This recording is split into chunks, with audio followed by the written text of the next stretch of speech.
오늘 애드벤트 시리즈의 세 번째는 세례 요한의 아버지인 사가랴에 대해서 같이 말씀을 나눕니다. 여러분, 아주 좋은 일이 있으면 무슨 일이 일어나는지 아세요? 나한테서. 내가 굉장히 좋아, 너무너무 좋아, 너무너무 기뻐. 그러면 무슨 일이 일어나는지 아세요? 노래가 나와요, 여러분. 이런 것들 겪을 수 있게 되기를 바랍니다.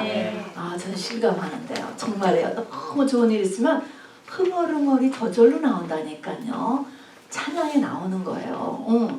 그래서 저절로도 나오고, 또 하나님께서는 말씀을 통하여서 너희 중에 즐거워하는 자가 있느냐, 즐거운 일이 있으면 뭐 하라고요? 야고보서 5장 13절에 보면 너희 중에 즐거워하는 자가 있느냐, 그는 찬송할지니라. 여러분, 좋은 일 있으면 찬송하라는 겁니다. 여러분, 이것도 하나님의 말씀입니다. 우리 메리 크리스마스잖아요. 메리 크리스마스, 메리라는 게 뭐예요? 즐겁다라는 거잖아요. 그러니까 메리 크리스마스, 크리스마스 때는 찬양을 많이 해야 돼요, 안 해야 돼요? 많이 해야 돼요. 특히 찬양을 아주 많이 올려야 됩니다. 자, 그래서 예수님의 탄생 전에 5개의 찬양이 성경에는 기록되어 있습니다. 이 찬양을 깔고 우리 주님이 오셨습니다, 여러분. 그래서 우리도 캐롤을, 찬양을 아주 많이 해서 성령의 충만한 임재가 있는 그런 2020년의 성탄절 되기를 바랍니다. 자, 그래서 오늘은 이 지구상에 2000년 전에 5분의 아주 이런 찬양, 이 주님의 임재를 끌어들인 이 5개의 찬양에 대해서 우리 같이 찾아보겠습니다. 이 찬양을 찬양 시죠. 찬양 시인데 우러나오는 거예요. 저절로 속에서. 이것을 이제 같이 알아봐야 되고, 제가 해설자를 할 거예요. 내가 내레이터를 할 거니까 여러분이 엘리사벳이 되고, 여러분이 마리아가 되고, 사가랴가 되고, 목동이 되고, 천사가 되고, 시므온이 되고 하여서 같이 이 찬양 시를 읽기를 바랍니다. 그래서 우리 2020년 성탄절에 우리 각자가 주님을 만나기를 바랍니다. 아멘. 자, 우리 누가복음 1장 펴주시기를 바랍니다. 신약성경 87페이지입니다. 누가복음 1장 41절부터 45절까지, 이거는 엘리사벳의 찬양입니다. 엘리사벳이 누구지요, 도대체? 엘리사벳은 세례 요한의 부인, 세례 요한과 엘리사벳이 보일까요? 세례 요한의 어머니, 세례 요한의 어머니죠. 그리고 오늘 할 사가랴의, 그러니까는 아내가 되는 거죠. 계산이 됩니까? 네. 사가랴라고 하는 분은 제사장인데 세례 요한의 아버지예요. 그리고 엘리사벳은 그 아내고, 엘리사벳하고 예수님을 낳은 마리아하고는 서로 친척 관계입니다. 자, 그래서 이제 41절 접목하셨어요? 87면. 자, 제가 읽고 내레이터 할 테니까 여러분은 딱 엘리사벳이 하는 그 찬양을 여러분 하시는 거예요. 집중하셔야 됩니다. 제가 41절부터 읽겠습니다. 엘리사벳이 마리아가 무난함을 들으매, 마리아는 예수님의 어머니입니다. 아이가 복중에서 뛰노는지라. 누가 뛰노는 거야 이거 지금? 세례요한. 세례요한. 뱃속에는 세례요한이 뛰는 거예요. 엘리사벳은 세례요한의 어머니예요. 엘리사벳이 성령의 충만함을 받아 큰 소리로 불러 이르되, 이게 부른다는 것이 노래 불렀다는 거예요. 그래서 큰 소리로 불러 이르되, 여자 중에 내가 복이 있으며 내 태중의 아이도 복이 있도다. 내 주의 어머니가 내게 나오니 이 어찌 된 일인가. 보라, 내 문안하는 소리가 내 귀에 들릴 때에 아기가 내 복중에서 기쁨으로 뛰노나도다. 주께서 하신 말씀이 반드시 이루어지리라고 믿은 그 여자에게 복이 있도다. 아멘. 네. 이렇게 찬양을 올렸다는 것입니다. 여기 지금 태중의 아이가 기쁨으로 뛰어나는 이 태중의 아이가 누구예요? 세례 요한이에요. 6개월이면 벌써 이렇게 성령 충만을 받는 것 같아요. 6개월이거든요. 임신 6개월인데 애가 뛰놀았다는 것입니다. 이게 엘리사벳의 찬양. 그 다음에 이제 46절로 내려가 보세요. 40절 이제 마리아의 찬가가 나옵니다. 마리아가 제가 46절 읽고 여러분 이제 쭉 마리아의 찬양을 해주셔야 됩니다. 46절 제가 봅니다. 마리아가 이르되 내 영혼이 주를 찬양하며 내 마음이 주를 기뻐하였으면 그의 여종의 비천함을 돌보셨음이라. 보라, 이제후로는 만세에 나를 볼기 있다 일컬으리로다. 능하신 이가 그 일을 내게 행하셨으니 그 이름이 거룩하시며 긍휼하심이 두려워하는 자에게 대대로 있는 그의 팔로 힘을 보이사 마음의 생각이 교만한 자들을 흩으셨고 권세 있는 자들 그 위에 내리쳐졌으며 비천한 자를 높이셨고 줄이는 자를 좋은 것으로 배불리셨으며 부자는 빈손으로 보내셨도다. 그 종 이스라엘을 도우사 긍휼히 여기시고 기억하시되 우리 조상에게 말씀하신 것과 같이 아브라함과 그 자손에게 영원히 하시리로다. 하니라는 제가 하는 것입니다. 여러분 꼭 이걸 해보셔야 돼요. 지금 이 찬양 성령에 의한 찬양 찬송 시예요. 이것을 이 5개 찬양이 깔리면서 주님이 오셨으니까 여러분도 이제 같이 꼭 해야 되는 것입니다. 지금 이것은 누가 이렇게 찬양했습니까? 마리아예요. 예수님은 마리아. 다음에는 아까 세례 요한의 어머니가 찬양했는데 이번에는 세례 요한의 아버지요. 사가랴입니다. 누가복음 1장 68절로 갑니다. 자, 68절에 사가랴 세례 요한의 아버지의 찬양이 있습니다. 제가 67절부터 읽을 테니까 여러분 읽으세요. 그 부친 사가랴가 성령의 충만함을 받아 예언하여 이르되 찬송하리로다. 주 이스라엘의 하나님이여 그 백성을 돌보사 속량하시며 우리를 위하여 구원의 뿔을 그 종 다윗의 집에 일으키셨으니 이것은 주께로 예로부터 거룩한 선지자의 입으로 말씀하신 바와 같이 우리 원수에게서와 우리를 미워하는 모든 자의 손에서 구원하시는 일이라. 우리 조상을 긍휼히 여기시며 그 거룩한 언약을 기억하셨으니 곧 우리 조상 아브라함에게 하신 맹세라. 우리가 원수의 손에서 건짐을 받고 종신토록 주의 앞에서 성결과 의로 두려움이 없게 살게 하였도다. 이하여 내가 지극히 높으신 이의 선지자라 일컬음을 받고 주 앞에서 위하여 주의 백성에게 그 죄사함을 받는 구원을 알게 하리니 이는 우리 하나님의 긍휼로 인함이라. 이로써 돋는 해가 위로부터 우리에게 임하여 어둠과 죽음의 그늘에 앉은 자에게 비치고 우리 발을 평강의 길로 인도하시는도다 하니라. 아이가 자라며 심령이 강하여지며 이스라엘에게 나타나는 날까지 빈들에 있으니라. 누구예요 이게 지금? 세례 요한입니다. 다음에는 천사와 목동들의 찬양이 있습니다. 누가복음 2장 13절부터입니다. 누가복음 2장 제가 11절부터 읽을게요. 저는 내레이터입니다. 오늘 다윗의 동네에 너희를 위하여 구주가 나셨으니 곧 그리스도 주시니라.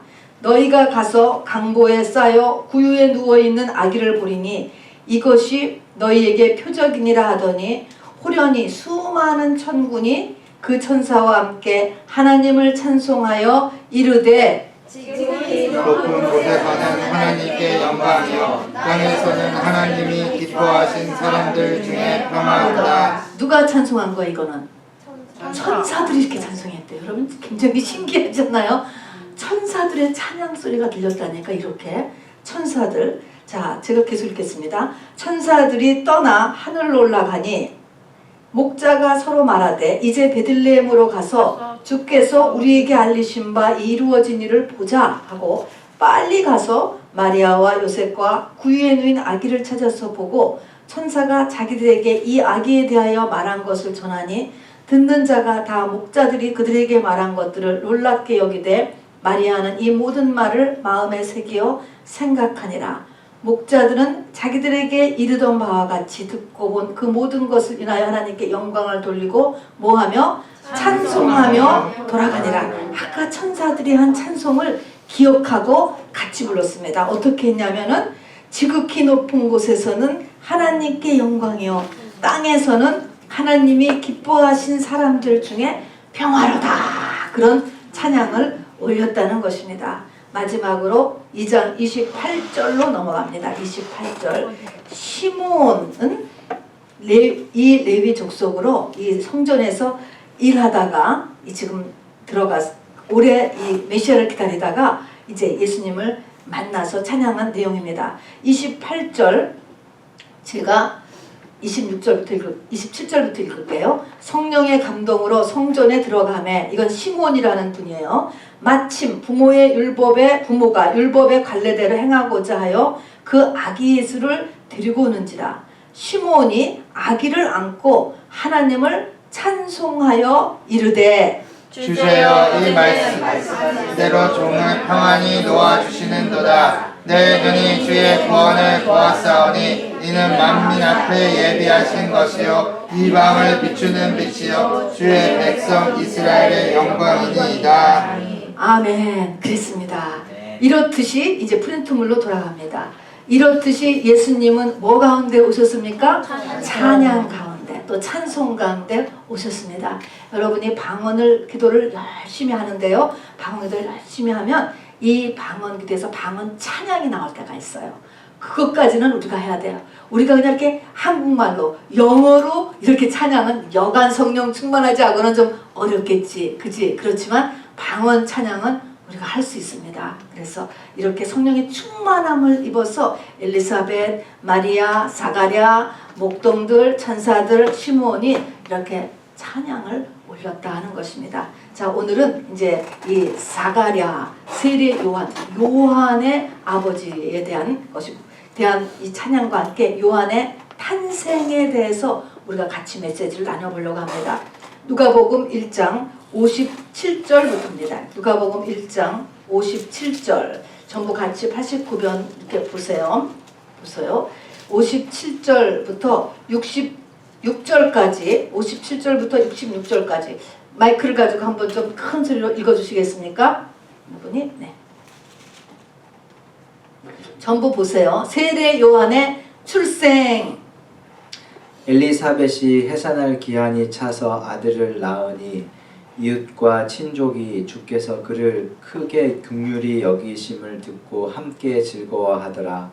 8일이 되매 아이를 할례하러 와서 그 아버지의 이름을 따라 사가랴라 하고자 하더니 그 어머니가 대답하여 이르되 아니라 요한이라 할 것이라 하매 그들이 이르되 내 친족 중에 이 이름으로 이름한 이가 없다 하고 그 아버지께 몸짓하여 무엇으로 이름을 지으려 하는가 물으니 그가 서판을 달라 하여 그 이름을 요한이라 쓰매 다 놀랍게 여기더라. 이에 그 입이 곧 열리고 혀가 풀리며 말을 하여 하나님을 찬송하니 그 근처에 사는 자가 다 두려워하고 이 모든 말이 온 유대 산골에 두루 퍼지매 듣는 사람이 다 이 말을 마음에 두며 이르되 이 아이가 장차 어찌 될까 하니 이는 주의 손이 그와 함께 하심이로라. 아멘. 아멘. 자, 우선 프린트물을 보면 여기 있는 거 그대로, 성경에 있는 거 그대로 해설했습니다. 오랜 기도 끝에 사가랴의 부부 사가랴 그리고 엘리사벳 부부가 이때 이 엘리사벳의 나이가 50대 중반쯤에 들어갔대요. 그러니까 50대 여자니까 뭐 더군다나 그 당시에 불가능인 거죠. 불가능이라고 생각했는데 임신을 한 것입니다. 그러니까 얼마나 기쁘고 이 아들이 얼마나 귀하겠습니까?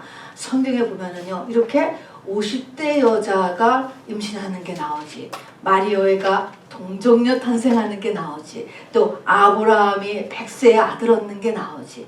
그래서 이 임신과 관련되어서 인간이 그래서 자꾸 신께 도전하는 거예요. 사람의 방법으로 이걸 어떻게 해보려고. 왜냐하면 이런 것들이 성경에 많이 등장하거든요. 우리가 생각하는 자연적인 것 외의 것들이 등장하는 하는 것에 이제 이렇게 키를 잡는 거예요.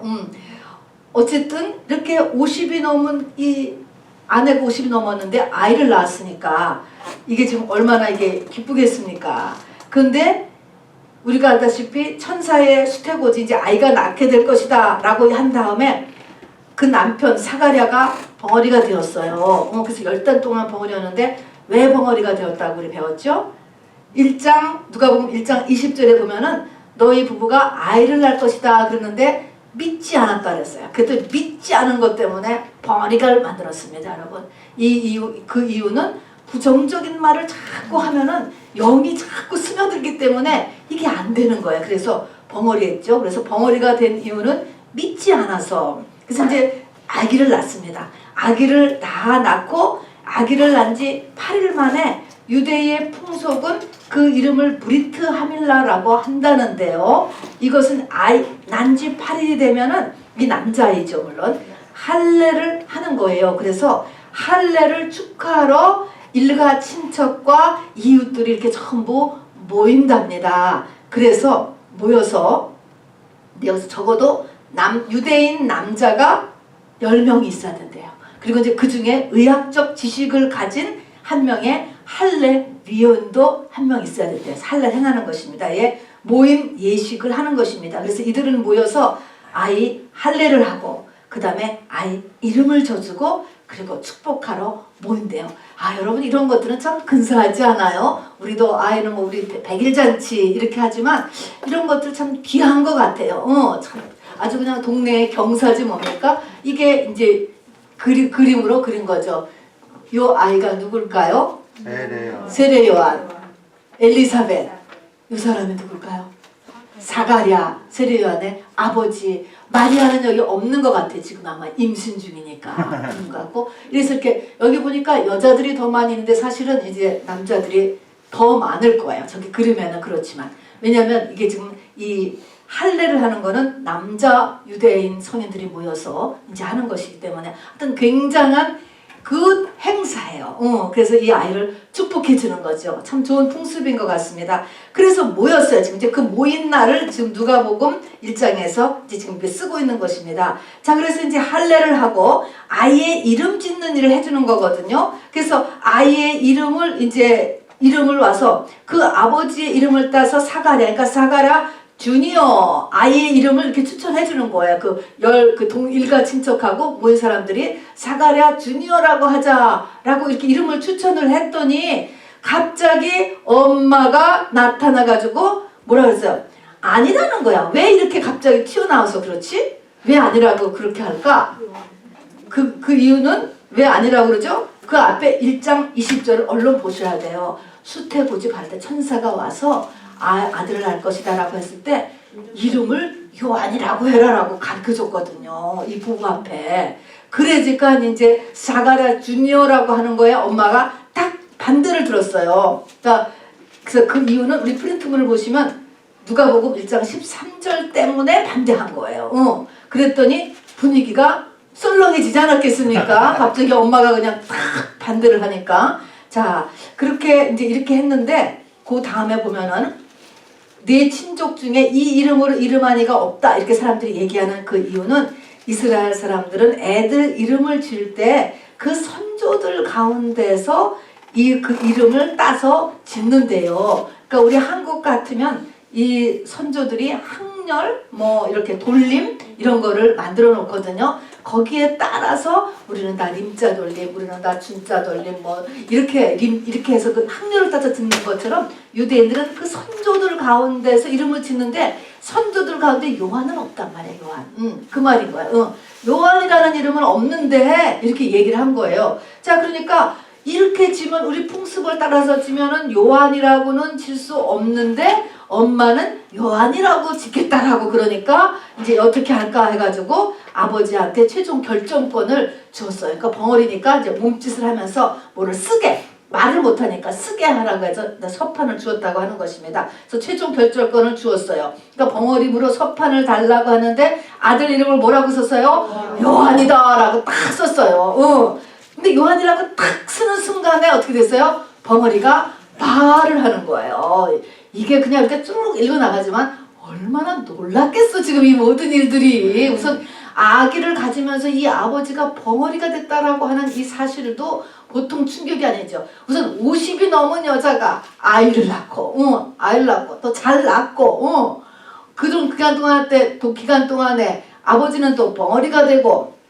자, 그래서 근데 요한이라고 서판에다가 이름을 딱 쓰는 순간에 벙어리가 풀렸습니다. 근데 벙어리가 풀리고 나서 맨 먼저 이 스가랴가 한 것이 뭐냐면은 하나님을 찬양했습니다. 그래서 스가랴의 찬양이라고 한 것이에요. 우리가 만일에 벙어리였다가 10달 동안, 10달이 끝날지 안 끝날지는 모르겠지만 말을 못하고 있다가 말을 처음 할 때 뭐를 첫 마디를 할까? 여러분, 이게 이 스가랴가 10개월 동안 무엇을 했는가라는 것을 우리가 볼 수 있게 되죠. 깊게 하나님 속에 들어갔던 것입니다, 여러분. 그러니까 말이 나오자마자 처음 튀어나온 거가 하나님 찬양이 나온 것이에요. 자, 근데 그러면서 어쨌든 이 모든 것을 보고 지켜봤던 친척들, 이웃들이 다 놀라가지고 도대체 이 아이가 어떻게 될까? 이 아이는 누구예요? 세례 요한이죠. 요한이 도대체 무슨 일을 하려고 하는가? 어떻게 할까? 라고 어찌 될까? 라고 이렇게 했다는 말이 이제 여기 지금 놓여 있습니다. 그려져 있는 거예요. 밑에 프린트물 다시 제가 읽겠습니다. 세례 요한의 부모인 사가랴 그리고 엘리사벳의 입장을 한번 생각해 보세요. 자, 나이 50이 넘어서 난 아들이에요. 누가복음 1장 25절에 보면은 이 아들을 낳음으로 인하여서 사가랴는 자기의 치욕을 씻었다. 하나님께서 나의 치욕을 씻어주셨다. 이렇게 표현했습니다. 지금하고는 달라요. 당신은 아들이 없으면 이것이 하나님 앞에 큰 저주가 임했다. 이렇게 생각을 했기 때문에 바로 이것을 치욕을 씻어주셨다 했으니까 이 아들이 얼마나 의미가 있는 아들이겠어요. 얼마나 귀하겠어요. 그냥 나도 우리가 귀한데 그렇게 의미가 있는 아들이었다고요. 그러면은 당연히 그 아들이 자기 집안의 외아들이잖아요. 자기 집안을 위해서도 뭔가를 존재하고 가문을 위해서도 뭔가를 좀 일해야지 되지 않겠어요. 그런데 이 아들은 어떻게 했습니까? 그냥 광야에 나갔어요. 광야. 그리고 몇 살에 죽었습니까? 30살에 죽었어요. 여러분. 광야에 나가기 전에 아마 저 같아도 그랬을 것 같아. 결혼이라도 좀 하지. 결혼도 좀 시키고 자식도 좀 낳고 그러라고 할 것 같은데 이 세례 요한의 부모는 하나도 그럴 것을 요구하지 않았습니다. 그러나 이 부모는 아들을 하나님의 종으로 완전히 내놓은 믿음의 사람들이었습니다. 그래서 그 아들이 30살에 순교하지요. 그때 이 수태고지는 이제 임신할 때 하나님으로부터 듣은 음성입니다. 한번 같이 읽어볼까요? 누가복음 1장 15절부터 16절 시작. 이는 저가 주 앞에 큰 자가 되며 포도주나 소주를 마시지 아니하며 모태로부터 성령의 충만함을 입어 이스라엘 자손을 주 곧 저희 하나님께로 많이 돌아오게 하겠습니다. 저가 또 엘리야의 심령과 능력으로 주 앞에 앞서가서 아비의 마음을 자식에게 거스리는 자를 의인의 슬기에 돌아오게 하고 주를 위하여 세운 백성을 예비하리라. 이것이 이 아이의 생애에 대한 하나님의 메시지였습니다. 이것을 이 부모가 마음에 딱 받고 그리고 10개월 동안 이 말씀을 잘 이렇게 마음에 새기면서 자기의 아들을 완전히 하나님의 종으로 하나님의 사람으로 내놓았습니다. 그래서 이런 부모가 정말 이렇게 부모의 얘기를 쓴 것은 놀랍다라는 것이죠. 놀랍기 때문에 성경에 쓰여진 거예요. 물론 어머니 엘리사벳은 그 마리아와의 만났던 것이 성경에 기록되어 있습니다. 마리아가 잉태된 것. 또 아버지 사가랴는 벙어리로 10개월 동안 있으면서 깊게 하나님에 대해서 생각했기 때문에 일어나는 일일 것입니다. 어쨌든 이걸 보면서 우리가 그래도 같이 할 것은 우리의 자식이 내 자식이기보다 먼저 하나님 자식이다. 이 생각을 우리가 마음속에 다시 한번 갖게 되기를 바랍니다. 아멘이죠? 다시 저를 따라서 하시기 바랍니다. 나의 자녀는 하나님의 자녀다. 하나님의 자녀다. 먼저 그 생각을 머리에 확실하게 갖고 있게 되기를 바랍니다. 자, 그래서 이제 사가랴가 입이 터지면서 사냥이 시작됐습니다. 10개월간의 벙어리가 풀리면서 나온 첫 번째 말이 뭐라고 났다고요? 찬양하리로다 주 이스라엘의 하나님이여. 이렇게 찬양을 하면서 이제 쭉 사가랴의 찬양시가 나오는데, 이 찬양시가 바로 복음을 다 얘기하고 있어요. 한번 같이 읽어보겠습니다. 시작. 제사장으로서 제사, 성막, 성경을 많이 접하고 또 10개월간의 벙어리 기간 중에 깊은 생각의 기간, 그리고 성령 충만해서 가진 사가랴에게서 터져나온 이 찬양시는 하나님의 구속사 전체를 말하고 있다. 세상과의 단절은 하나님과의 새로운 열림을 일으킨다. 여러분, 이게 세상과의 단절이라는 게 뭐예요? 사가랴가 벙어리가 되었습니다. 이것이 벙어리가 돼서 사람을 만날 수가 있겠습니까? 그래서 이렇게 세상과 단절된 것은 하나님과의 열림을 하나님께서 요구하신다는 것을 알아두시기 바랍니다.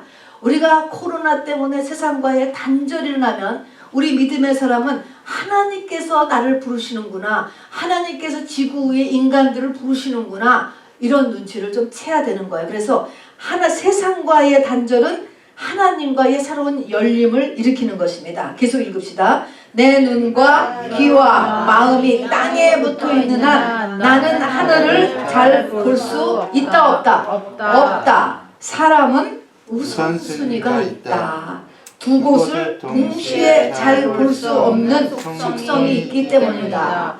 여러분, 잘 그걸 명심해야 돼요. 나는 안 그래, 안 그럴 수가 없는 거예요. 사람이라고 하는 것은 다 우선순위가 있어요. 우선순위. 관심에도 우선순위, 사랑에도 우선순위. 두 개를 똑같이 관심을 가지고 있다는 것도 할 수 없는 거고, 두 개를 똑같이 사랑한다는 것도 할 수 없는 일이에요. 우선순위를 지금 바꾸라는 것이지요. 자, 그래서 이 내 눈, 내 귀, 내 마음, 내 관심이 땅에 붙어 있는 한에는 하늘의 것으로 올라갈 수가 없는 거예요. 이거를 바꿔주기 위해서 이제 지금 사가랴가 벙어리가 된 이유, 또 엘리사벳은 또 누가복음 1장 24절에 보니까 웬일인지 임신하면서 5개월 동안 숨어 있었다는 거예요. 5개월 동안. 그러니까 아무도 안 만났어요. 코로나도 아닌데 이 부부는 아무도 남편도 부인도 다 집콕이에요. 집콕만 한 게 아니고 하나님을 만난 거죠. 하나님 속에 깊게 들어감으로 인하여서 세례 요한의 부모로서의 역할을 감당한 것입니다. 그걸 얘기한 거예요. 그러니까 이렇게 우리가 어떻게 그렇게 할 수가 있겠어요? 외아들 하나 낳는데.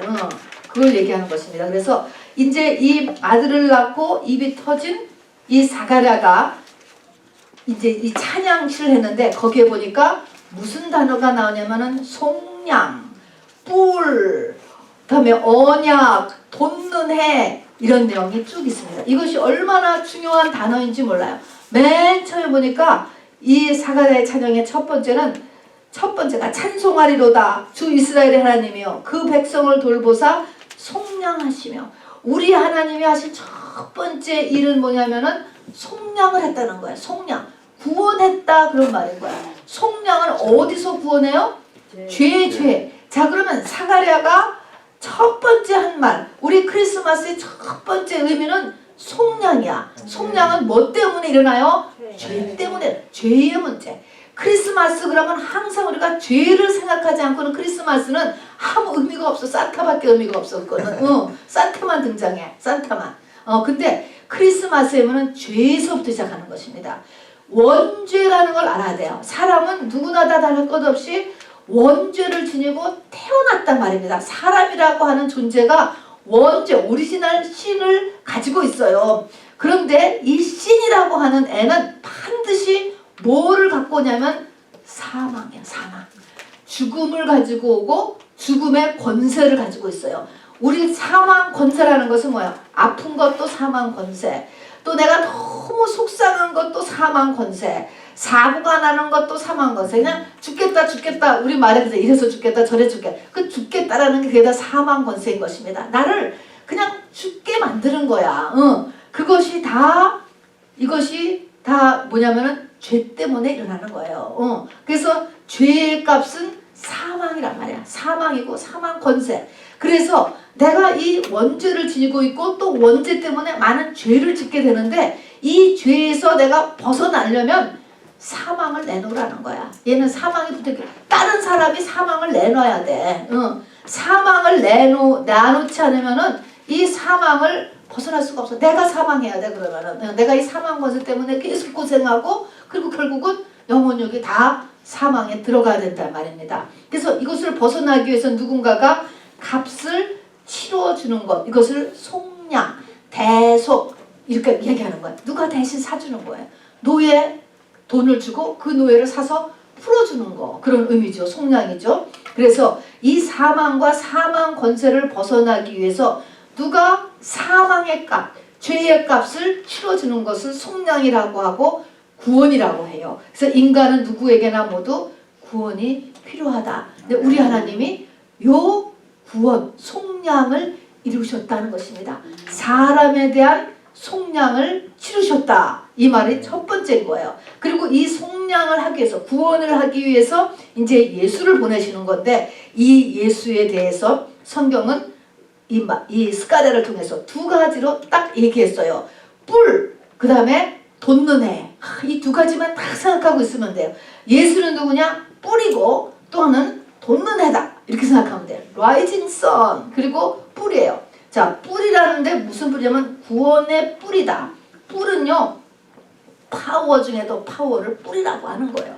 강력한 파워. 여러분, 사자도 뿔에 받치면 오래 못 간대요. 어떤 짐승이든지 뿔이라는 것이 그렇게 힘이 강한 것이래요. 뿔로 박으면. 뭐 코뿔소를 당할 짐승이 없다는데, 어쨌든 뿔이라는 것은 가장 강한 파워. 사단도 묘사할 때 자기를 10뿔 가진 붉은 용이다. 10뿔을 가졌다. 뿔 가졌다고 하잖아요. 그런데 우리 예수 그리스도는 뿔이라는 거야. 강력하다.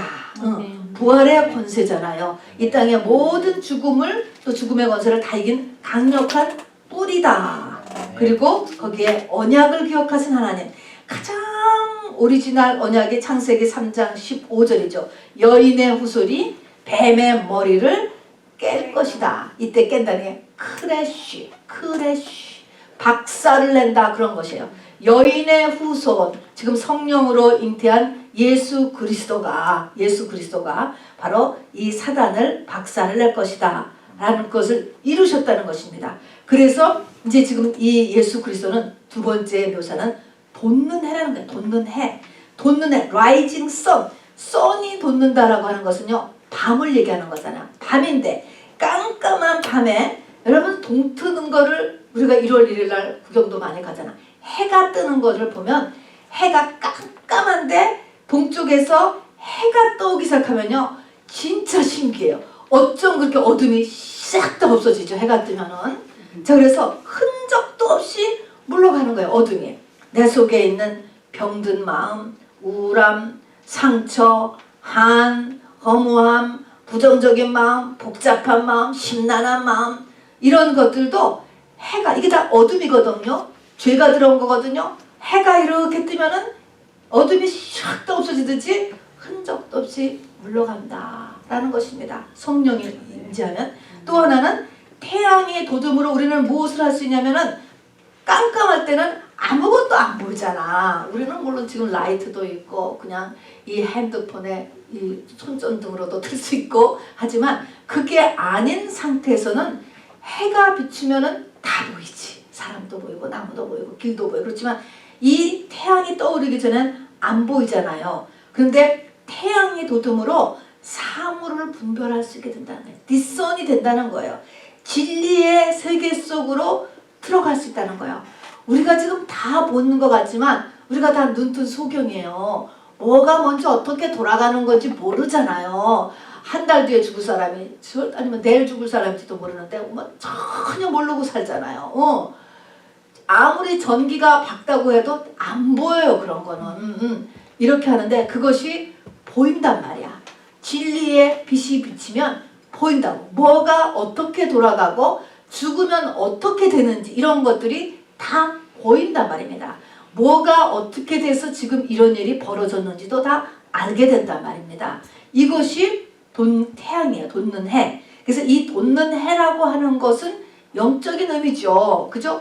뿔도 영적인 의미고 돋는 태양이다. 이것도 다 영적인 의미를 얘기하는 거야. 예수 그리스도에 대한 두 가지 뭐라고 얘기했어요? 뿔, 하나는 돋는 해. 여러분 한쪽은 뿔이라고 생각하고 한쪽은 돋는 해. 여러분 이거를 마음에 꼭 간직해 두시기 바랍니다. 네. 이 부활의 권세를 우리가 절대로 놓치면 안 되는 거예요. 그래서 성령이 충만해지면은 뭐든지 바로 능력 주시는 자 안에서 내가 능치 못함이 없는 이러한 이 뿔의 파워가 있고 그 다음에 돋는 해로 인하여서 역시 그냥 이게 뭐 진짜 신기할 만큼 어둠이 샥 물러가고 또 진리 가운데로 우리가 이렇게 들어감으로 인하여서 우리가 이 평온을 샬롬을 이룰 수가 있죠. 뭐가 뭔지 모르면 사람은 불안해요. 그러나 이 모든 것을 알게 되면 우리가 평강의 마음을 갖게 됩니다. 그래서 이렇게 두 가지로 이야기했습니다. 자, 그리고 나서 이제 예수님에 대해서 먼저 이렇게 찬양을 하고 나고 그런 다음에는 자기가 이제 태어나는 본인의 아들에 대해서 지금 요한이 얘기하는 거예요. 이제 태어난 샤가라 본인의 아들 요한은 그 메시아의 앞길을 예비하는 선지자로 부름을 받았다. 이렇게 이제 깨닫는 거죠. 철저하게 자기 마음속에 메시아의 앞길을 예비하는 선지자다. 이렇게 했는데 여러분 77절을 여러분 잘 보세요. 잘 보세요. 자, 이 76절을 보면 이 아이여 내가 지극히 높으신 이의 선지자 지극히 높으신 이는 예수님이에요. 예수님의 선지자라 일컬음을 받고 주 앞에 앞서가서 먼저 가요.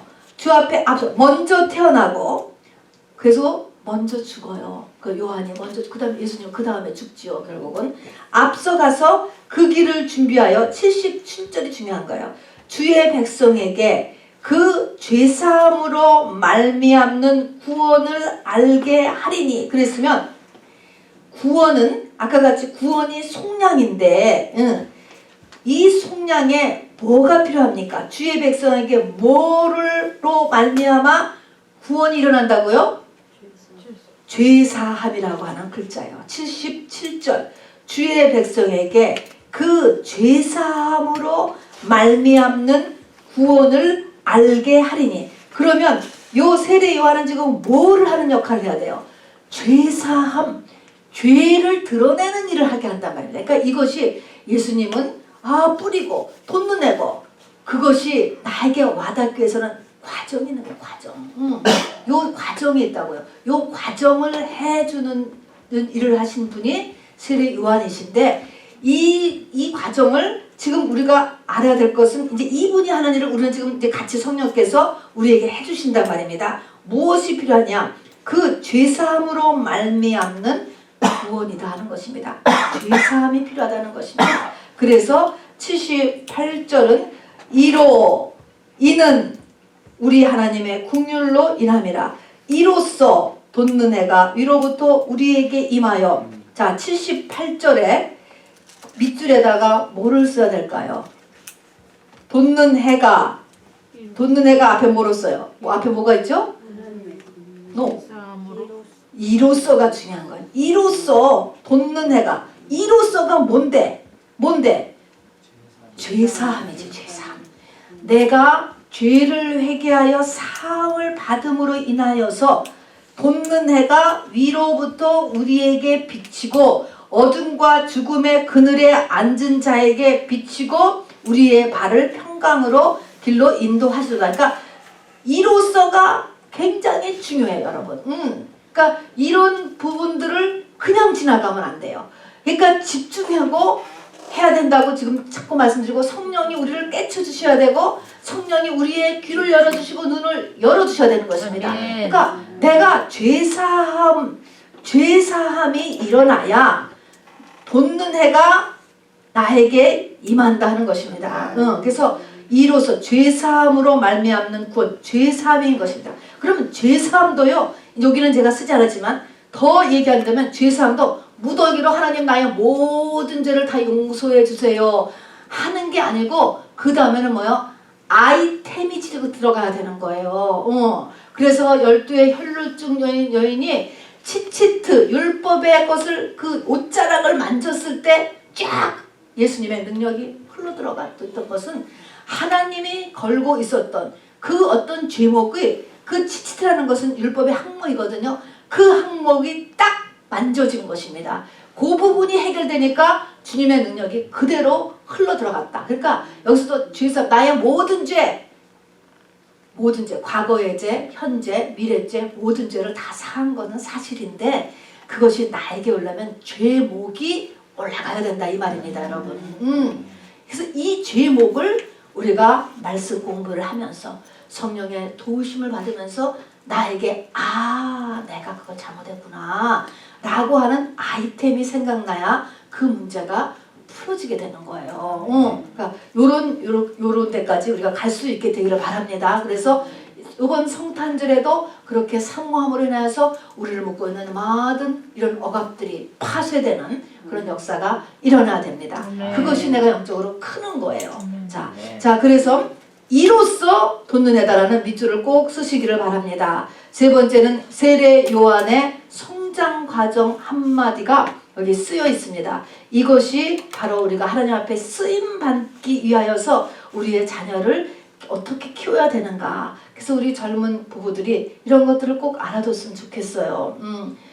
자, 80절에 보면 이렇게 되어 있습니다. 세례 요한의 부모는 사가랴와 엘리사벳인데 우리 나중에 예수님께서 세례 요한을 가리켜서 여인이 난 자 중에 세례 요한 같은 이가 없다. 여자가 난 자 중에 최고다 라고 했거든요.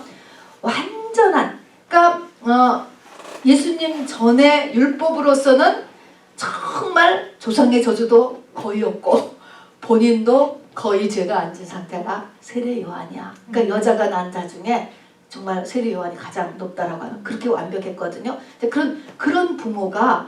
그런 부모니까 아이를 어떻게 키웠냐 하는 것이죠.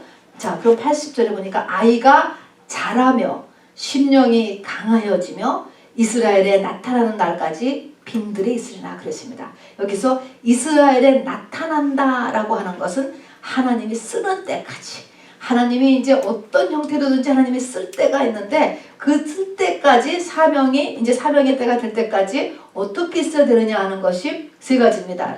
프린트물 보면 첫 번째는 아이가 자란다 라고 하는 것은 겉사람이에요. 육체, 우리의 몸도 자라야 되고 혼도 자라야 되고, 그래서 아이들을 잘 먹이고 씻기고 예방주사도 맞추고 또 학교도 보내고 혼과 육을 잘 자라게 해줘야 되는 거예요. 자, 그 다음에는 심령이 강해져야 된다. 심령이 강해진다. 마음이 강해져야 돼. 마음이 약하면 안 돼요. 마음이 강하게 해주고, 그 다음에는 빈들에 있다라고 해서 빈들은 하나님의 말씀이 임하는 곳이에요. 그래서 하나님과의 교제가 계속 일어나도록, 있을 수 있도록 주 안에서 키운다는 말이 이런 말이죠. 하나님과의 교제가 있도록 해주는 이 세 가지 일을 해야 되는 것입니다. 그래서 육과 혼의 성장, 또 마음의 강함, 하나님과 교제가 이루어지도록, 그러니까 세 가지를 통해서 우리의 자녀를 키워야 되는데 마귀가 가만히 있지 않잖아요. 마귀는 이 세 가지를 공격해요. 반드시. 자, 맨 처음에 육체가 자라는, 겉사람이 자라게 하는 것도 공격해. 저도 제가 여러분한테도 얘기한 적이 있지만 저는 정말 이 티네이저가 될 때까지 먹는 게 제일 싫었던 사람이에요.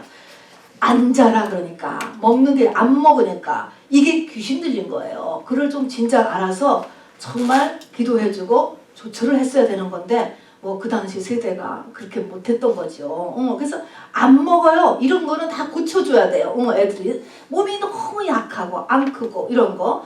그래서 또 공부도 이제 혼도 키워줘야 되죠. 이런 사단은 육체가 자라는 것도 공격해. 다음에 심령이 강하여지며 요것도 공격해. 마음이 약한 것. 이게 다 이 세 가지가요. 다 귀신의 공격이 있다는 거예요. 육체가 자라는 것도 귀신의 공격, 심령에도 귀신의 공격, 또 빈들도 귀신의 공격. 이 세 가지에 다 귀신의 공격이 있다는 걸 알아두시기 바랍니다. 그래서 마음이 약해, 불안해, 이런 것도 늘 우울해. 이게 다 영의 공격이에요. 그 다음에 빈들은 뭐예요? 하나님과의 교제를 늘 해줘야 되는데 왜 못할까?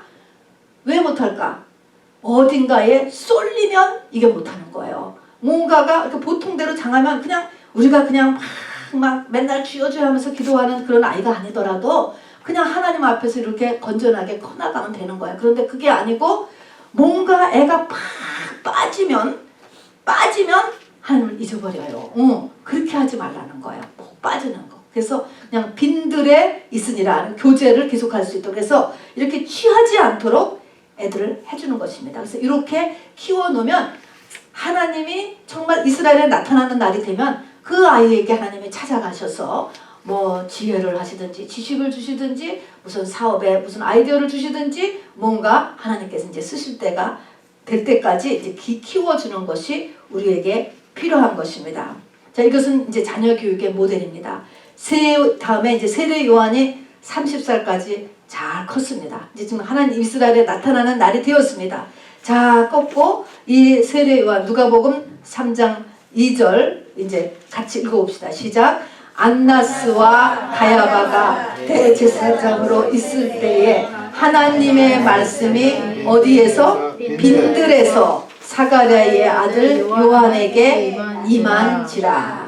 이때 요한은 빈들에 나가 있었어요. 그러니까는 왠지 거기서 경건의 생활을 하기 위해서 나간 거죠. 그래서 그때는 이제 진짜 빈들이야. 빈들에서 요한에게 드디어 임했습니다. 때가 된 거야. 이제 때가 됐습니다. 3장 3절 시작. 요한이 요단강 북은 각처에 와서 죄사함을 얻게 하는 회개의 침례를 전파하니 이사야 선지자 이사야의 책에 쓴 바 광야에 외치는 자의 소리가 있어 가로되 너희는 주의 길을 예비하라 그의 첩경을 평탄케 하라 라고 하는 그 말이 이제 이사야서인데 이 말을 지금 감당하는 사람이 누구냐면은 요한이 이것을 지금 감당하는 사람으로 선정되어서 지금 이것을 이제 감당하는 것입니다. 주의 길을 예비하라. 그의 첩경을 평탄케 하라. 첩경을 평탄케 하라는 말은 첩경은 그러니까 속전속결 지름길을 평탄하게 지름길을 만들어라 이 말인 거예요. 비행기가 오면 내려오려면 반드시 활주로가 있어야 돼. 자동차가 우리 여기에 도착하려면 자동차가 들어오는 길이 있어야 되잖아요. 이 교회 앞을 만일에 어떤 이런 큰 무슨 이 흙더미라든가 눈더미가 가득 막혀있으면 못 들어오잖아. 이게 막힌 것입니다. 그러니까 빨리 첩경이라는 것은 빨리 들어오도록 길을 내라 그런 것이에요. 같은 말입니다. 그러니까 여기서 이 주의 길을 예비하라 첩경을 평탄케 하라는 같은 말이에요. 주님이 오시는 길을 내라는 거예요.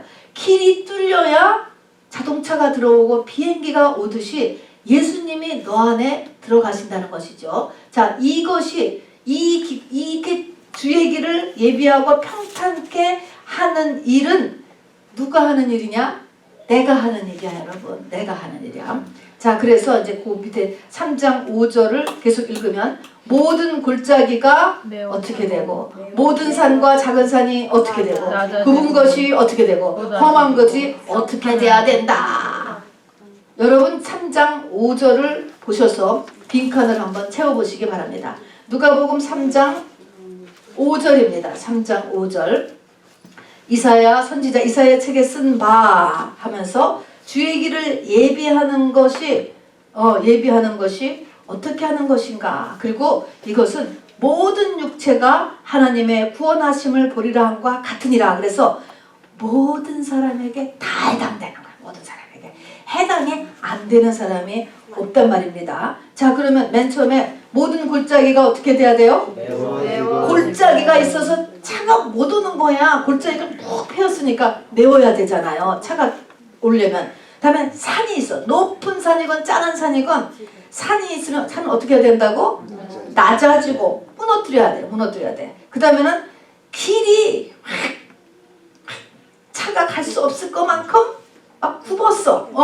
굽은 것이 고다지고 험한 길이 자갈이 너무 자갈 돌짝이 많아서 차가 갈 수가 없는 거예요. 이런 것들을 이 길을 다지라는 것입니다. 모든 사람에게. 자, 그러면 이거 이렇게 해야 주의 길을, 주님이 오시는 길을 메워라. 뭐 당신은 이게 왕의 행진을 이제 지금 묘사한 거지만, 그리고 요즘으로 말하면 자동차고 비행기로 이렇게 묘사할 수 있겠지요. 그러나 이것의 영적인 의미는, 자, 골짜기는 뭘까? 골짜기. 영적인 의미가 뭐예요? 골짜기가 내 안에 골짜기. 여기 내가 써놨잖아요. 골짜기는 열등감이죠.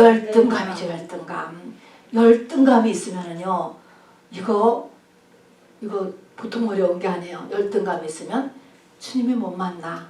설교가 제대로 안 들려. 시험 들어서 맨날 나오고 그러는 거 아니야 아마. 열등감. 제대로 교제가 안 돼요. 열등감. 그다음에 모든 산, 작은 산 때문에 차가 막히잖아요. 산은 무슨 영적인 의미로 또 뭐예요? 교만한 거. 다음에 세 번째는 굽었어. 굽은 건 뭐예요? 꼬여졌어. 성격이 꼬였어. 성품이 꼬인 성품. 꼬인 성품이죠. 그 다음에 험하다. 삶이 험악해.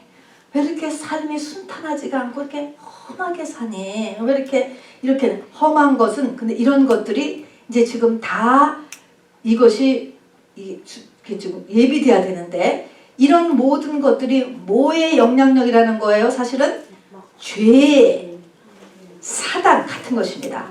죄 때문에 골짜기, 산, 굽은 거, 험한 거 전부 다 뭐 때문에 생긴 거예요? 죄 때문에 생긴 거라는 거예요. 사단 때문에 생긴 거야. 죄의 사단 같은 거예요.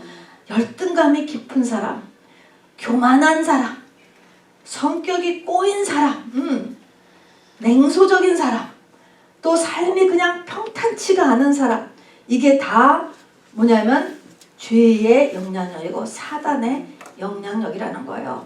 그리고 그래서 이에 대한 구체적인 방법은 뭘까? 어떻게 해야 돼? 이거 어떻게 해야 돼? 이거에 대한 방법이 회개라는 거죠. 죄를 없애는 것은, 이게 다 죄 때문에 생긴 거니까. 열등감도 죄 때문에, 교만도 죄 때문에, 성격도 죄 때문에, 다 죄 때문에 생긴 거야. 내가 그냥 이렇게 삶이 그냥 풍파가 많은 것도 죄 때문에, 다 죄 때문인 거니까 이것의 방법이 이제 단순하게는 회개예요. 회개. 자, 그러니까 이제 회개를 해야 되는 거죠. 누가복음 3장 7절 봅시다. 같이 읽어봅시다. 시작. 요한이 침례 받으러 나오는 우리에게 이르되, 뭐라 그랬어? 독사의 자식들아. 이게 지금 뭡니까? 지금 이스라엘 사람들 중에서 하나님을 잘 믿고 나온 사람, 믿으려고 지금 나온 사람들이라니까. 잘 믿겠다고 나온 사람한테 이게 뭐 하는 소리야, 여러분? 다 도망가지 않겠어요? 이게 보통 말이 아니죠. 근데 독사의 자식이면 내가 누구예요? 독사지. 독사의 자식. 이 말은 우리가 나는 아니야, 이 생각을 하면 회개를 못하는 거예요. 독사의 자식은 내가 원죄를 지닌 사람이다라는 것을 억울해하는, 너희 아비는 마귀다라고 예수님이 얘기했잖아요. 똑같이 누구나 할 것 없이 다 원죄를 갖고 태어났다. 이거를 억셉트를 해야 여기서 회개라는 것이 이루어지지, 이거를 억울히 안 하면 뭘 회개하겠어. 그러지 않아도 회개 못하게 말과 꽉 붙잡고 있는데. 그래서 독사의 자식들아, 딱 이거는 충격요법. 세례 요한은 충격요법이에요. 누가 너희를 가리켜 장차올 진노를 피하라 하더냐. 그러므로, 자, 그러면 회개를 안단 말이에요. 그러므로 회개에 합당한 열매를 맺고, 회개에 합당한 열매를 맺으라는 것은, 회개라는 것은 뭐예요? 고쳐지지 않으면 회개가 안 된 거예요, 여러분. 내가 그 행동이 끝나야 회개가 된 거예요. 성격이 고쳐지고, 습관이 고쳐지고, 어떤 짓을 안 해야지 그것이 회개가 된 것이지, 그것을 그냥 계속해. 그건 아직 완전한 회개가 안 되가. 그러면 계속 회개하는 수밖에 없어, 그거는. 그러니까 더 빚을 또 많이 받고 자꾸 하면서, 그래도 안 하는 것보단 낫지요? 어쨌든 그것이 끊어질 때까지 회개에 합당한 열매를 맺고, 그 다음에 밑줄에 뭘까요?